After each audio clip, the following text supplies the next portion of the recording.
So in this episode, I want to go through the 3-step routine that actually works for people who are currently having a back pain flare-up. So you might be currently experiencing a back pain flare-up. You've maybe had back pain flare-ups in the past and you're afraid of them sort of rearing their head again. This episode is for you. I want to help you to sort of navigate all the information and all the research and all the advice that is out there and give you some really specific action steps and things that you can implement today to help you with this back pain and to bulletproof you for the future as well as you continue to navigate life after your back pain flare-up. So when flare-ups happen, it's a really, really, really scary place to be. Your thoughts start to spiral. It's very hard, as I said, to know exactly what information out there is relevant for you. You might speak to your doctor, but then you might read something online, or you might speak to a friend, or maybe even have learned from past experiences, loads of different things that you should or should not be doing, and it can be really, really hard to navigate that. So as I said, I want to give you some clear and concise information. I want you to focus in on the really important steps that are actually going to move the needle with your back pain, are actually going to get you feeling better a lot quicker than lots of advice that is already out there. And I also want you to take this advice and use it for your long-term back pain health as well. So making you become pain-free for longer, educating you so that you understand the process of a flare-up and how to overcome it next time, or how to actually avoid it even happening in the first place. So for you, your back pain flare-up could have happened with something as simple as bending down to pick up a pair of socks off the ground. Potentially you did a deadlift in the gym or an exercise in the gym and you felt like your back went. This could be a brand new thing for you. This could be very new and scary, or this could be scary in a different way because this has happened one too many times and you're starting to worry, is this going to be you for the rest of the life, or the rest of your life? The advice that I'm going to give you now isn't just random. Okay, this comes from experience, years of experience of treating patients with back pain, having back pain myself in the past as well. And one client comes to mind in particular for me, and her name is Nicole. And Nicole came to me in a significant back pain flare-up that had been going on for about 2 to 3 weeks at the time that she saw me. This wasn't her first experience. She lives with chronic back pain. She has these spikes of flare-ups sort of throughout the year at random times. This time in particular, she had lifted a weight in the gym and she felt her back go. She went into a state of panic. She lay down flat on the ground for about 20 minutes to half an hour until her friend helped her up off the ground. And she tried to work through this. She'd done all the right things. She'd made sure not to sort of bend her spine. She'd made sure to be careful lifting things. She'd taken her time off work and rested. She'd taken the anti-inflammatories from the doctor. She felt like she'd have followed all this advice. She was also very fit and healthy, so she felt like she had a strong core already. She had strong glutes already. She couldn't quite understand why this happened to her in the first place. And that's when she reached out to me, and that's when we had a chat actually around some of the things that she was actually doing that felt right and sounded right for her back pain were actually the very things that were keeping her in pain long term. So that's what I want to delve into first of all. So these are the 3 sort of common mistakes that I see a lot of people with back pain flare-ups doing. And to be honest, a lot of these are unavoidable or feel unavoidable at the time. And the first thing is keeping themselves upright. And what I mean by that is not letting themselves bend the spine, relax the spine, okay? They feel like they have to keep themselves upright at all times. And this might be you right now. You're maybe walking around the house with your spine really, really straight. You're maybe bending down to get something and very much bending your knees and not letting you fold your chest forward. You're maybe sitting in your chair with your shoulders pulled back. Maybe you've got a back brace on. Maybe you're just making sure that your back doesn't touch the chair. You're spending all day long in this straight position. And we're going to touch in this later on and explain why actually the advice that I would give you is a little bit different to this, and why that might actually be feeding your back pain. But that's sort of one of the main sort of mistakes that I see a lot of people happening or doing, whenever they have a back pain flare-up. The second thing then is bracing. This is a really common one, and for a lot of people, they might do this intentionally. If they're in the gym or they're trying to do something, they'll sort of tense their core. But for a lot of people, this is just happening without them even knowing it. They're walking around with tension in their tummy at all times. They're keeping their muscles squeezed. They're maybe even squeezing their bum when they're standing up. They're trying to get tension into all these muscles to try to support the lower back. And they're finding maybe even shoulders creeping up to their ears, and they're walking around in this sort of place of tension. And then that feeds into sort of the third mistake that I see a lot of people making, and that's this spiraling of thoughts. And this is really, really common. And again, it's one of those things that almost consciously you don't really know that you're doing it. Your thoughts just start to spiral. You start to think, is this the way I'm going to be forever? Will I ever get out of this back pain? I'm going to have to miss said event. I'm going to have to skip work. I'm not going to be able to exercise. I'm going to put on weight. And you get into this sort of thought process, this very negative thought process, and completely understandably so. And that's what I mean when I call these mistakes. I say that lightly because really these are things that for a lot of people, they feel very unavoidable. They feel like, well, I have to keep myself upright because if I bend my spine, it's going to be sore. And I have to brace because if I sit relaxed, I get pain in my back. And I and my thoughts I can't control because I am living this negative experience right now. I am experiencing a lot of pain, and before you know it, the thoughts are just spiraling. So as I say, these are mistakes that I see are quite common, and these are mistakes that Nicole was making, and Nicole was living her life with spiraling thoughts and braced positions and in a very upright position, and had been doing so for years. Even when she didn't have a flare-up, this is how she operated in order to avoid the flare-up. And as you can see, by her having to come to myself and her having seen many rehab professionals before me, none of that stuff was actually helping long term. None of that stuff was actually helping her get out of pain. A lot of that was actually feeding into her pain system, and that's what I would like to address with our 3-step system. So with the 3-step system, I've called it the SOS of back pain. I've done that on purpose because I hope it's sort of helpful. You're in the middle of a back pain flare-up, you're thinking SOS, please someone help me, someone give me advice that's actually going to help me, and that's really what I hope this does for you. So SOS does stand for something, it's not just random. I've really had to work hard though to get these words to fit with that SOS sort of term. But the first S of our SOS system is going to be for sitting. So I want to give you a little bit of advice around what you should be doing right now in this middle of this back pain flare-up, or if you're watching this on behalf of someone else, or you're giving out advice, or if you're afraid of this happening to you, preempt yourself, be proactive and know, right, okay, if I do get a back pain flare up, if my pain does flare up again, this is what I'm going to do. So no matter where you are right now, I hope this is really, really helpful. So sitting is a really important thing. A lot of us sit for work, okay, first and foremost, a lot of people sit for work. As I said, we live quite sedentary lives in general. Even if you don't sit for work, you might have to go and sit at a concert. You might have to go sit in a meeting, you have to sit in the car, you have to sit to have dinner. There's lots of situations in life where we have to sit down. And if you've got a back pain flare-up, sometimes standing up for ages and ages can be very tiring, can be very sore. Having back pain is exhausting. So actually sitting down is really, really necessary for you. And I think it's important that we know how to sit well. That actually when we sit down, we're not hindering ourselves further. So what I will suggest that you do, especially if you're in the middle of a back pain flare-up, is whenever you sit down, breathe out and relax your shoulders. Slump a little bit into the chair. Now, I appreciate that goes against everything you've been told before.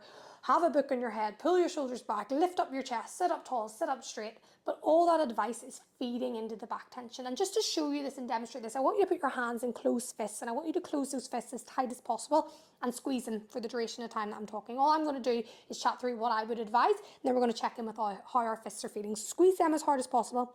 So as I said, sitting down regularly when you have back pain is really, really helpful. And particularly when you do sit down, relaxing into your chair, letting your chest drop a little bit, letting your shoulders round a little bit, and actually letting your lower back curve. Putting a cushion behind you and letting your lower back come into that cushion can be a really helpful way to ease you into a little bit of flexion. What I will say is that this won't be comfortable to begin with, okay? You will immediately, and even if you're watching this right now, you might go from upright to flex and get like a sharp pain. Completely normal. That's why it's really important to breathe into this as well. When you sit there though, when you relax into that flex position, it's going to become more normal. It's going to become more desensitized, and over time those muscles are going to lengthen and they're going to relax. Your nervous system is going to calm down, and as a result you're going to be able to get into spinal flexion, just a wee bit of spinal flexion, a lot easier. That's going to help you get in and out of the car. That's going to help you with bending down. That's going to help you when you have to get in and out of bed. That's going to help you whenever you bend down to get something out of a drawer.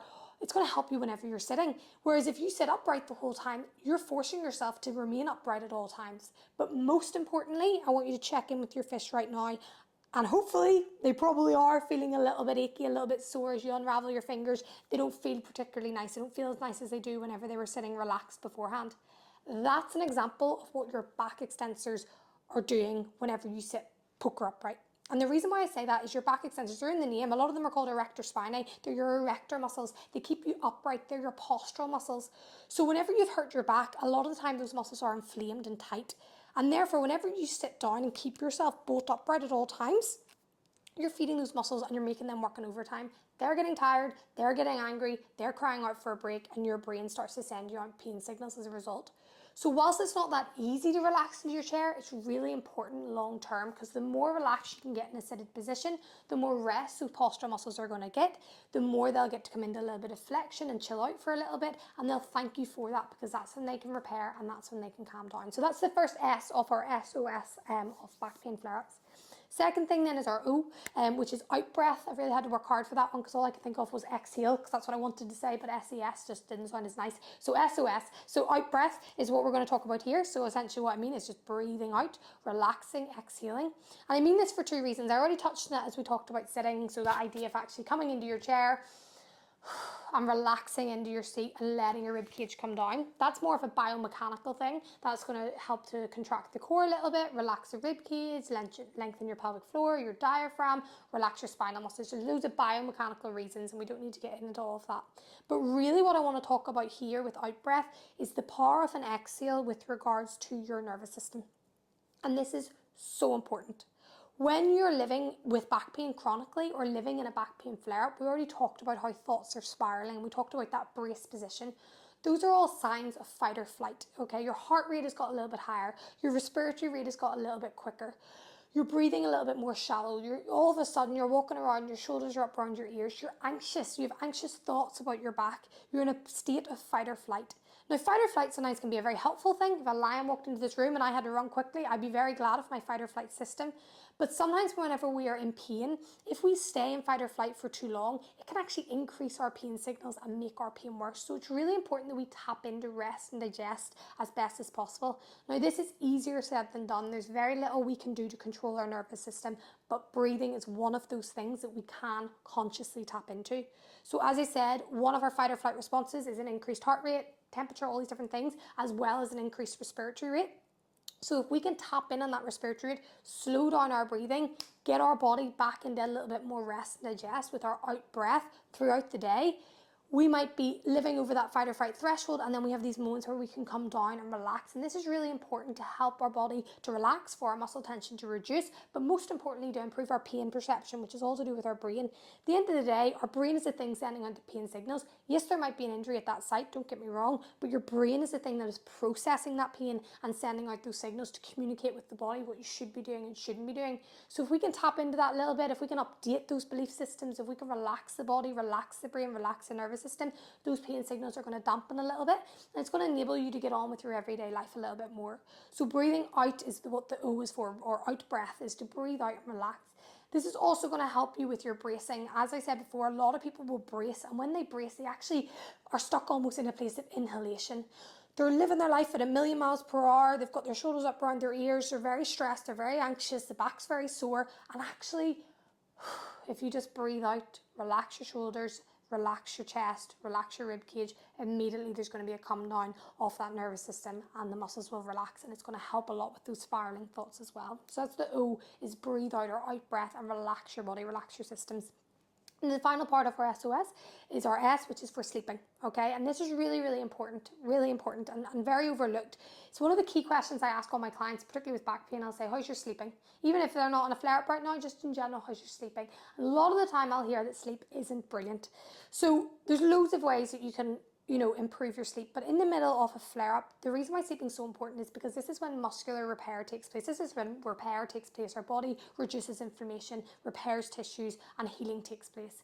So it's really important that we're getting adequate sleep. We're getting good quality sleep. I could give you hundreds of tips on that. Making sure that you have good blackout blinds, good pre-bedtime routine, making sure you're coming down to rest and digest before you sleep.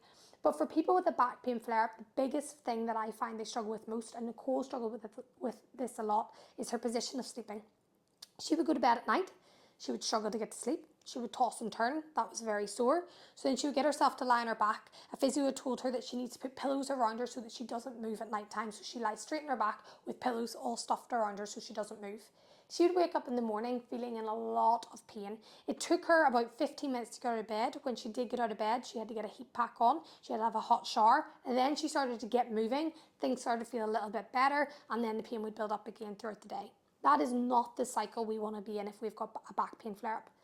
What I would suggest is that you sleep on your side. And again, that might go against a lot of advice out there, but if you're lying on your back or if you're lying on your front, you're promoting extension to the back. And we already talked about this with regards to sitting. Those back extensors have done enough. Sleeping is another time that they can relax, that we can put them on a length, that we can relax them as much as possible. We can put some flexion into the spine and relax those tissues and let them repair. So lying on your side in a bit of like a fetal position, so knees tucked up, chin tucked around, trying to create a C shape out of your spine from head to bum is really, really important. Getting length through those tissues and then controlling your breathing before you go to sleep. You're going to wake up in the morning, and don't get me wrong, you'll probably still feel a bit stiff, but those muscles are a little bit more lengthened, they're a little bit more desensitized to that state of flexion. So what I then recommend, which is the exact same advice that I gave to Nicole, is yes, wake up in the morning, hopefully on her side still, nice and relaxed, hopefully better quality sleep, because she's actually been able to move rather than being stuffed around by pillows and having to stay really stiff. She wakes up in the morning, she's in a little bit of pain, she rolls onto her back and does a little bit of breathing, getting that nervous system to regulate. She sits on the edge of the bed and works in some slump sitting because she's going to have to bend down in her day-to-day life. Her body does crave flexion because it's been stuck in extension. She goes through that breathing process and then she gets up and she continues on with her day. And all of a sudden that cycle of pain is cut a lot shorter. It doesn't go on and on and on for hours into the morning time. So that is the SOS of back pain, okay? And I hope that that is helpful. I hope that that comes to mind next time you're in a flare-up, or if you're currently in a flare-up, you can think back, what did Rebecca say? What was that analogy again? SOS, and remind yourself, okay, check in with your sitting, check in with your out breath, check in with your sleeping. Are you ticking all of those boxes?